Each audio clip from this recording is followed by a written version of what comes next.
হাসপাতাল থেকে এই মুহূর্তে বাসার পথে জামায়াতের আমির, সেটি কিন্তু আমরা এই মুহূর্তে দেখতে পাচ্ছি।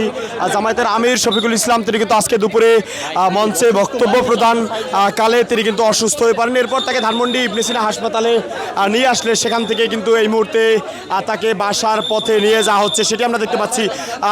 ধানমন্ডি ইবনে সিনা হাসপাতালে তাকে দেখতে প্রধান উপদেষ্টার পেশ সচিব শফিকুল আলম এবং বিএনপির মহাসচিব মির্জা ফখরুল ইসলাম আলমগীর তারা কিন্তু তাকে দেখতে হাসপাতালে ছুটে আসেন এবং ছুটে আসার পর কিন্তু তার শরীরের সার্বিক খোঁজখবর নেন এবং জামায়াতের নায়েবে আমির আবু তাহের তিনি কিন্তু তার শরীরের যে সার্বিক খোঁজখবর সেটি নিয়ে কিন্তু গণমাধ্যমকে জানান তিনি এই মুহূর্তে সুস্থ রয়েছেন এবং তিনি কিছুক্ষণের মধ্যেই বাসার পথে রওনা দেবেন। ঠিক তেমনি কিন্তু আমরা দেখতে পাচ্ছি এই মুহূর্তে জামায়াতের আমির তিনি কিন্তু তিনি কিন্তু এই মুহূর্তে বাসার পথে রওনা দিয়েছেন, আমরা সেটি এই মুহূর্তে দেখতে পাচ্ছি।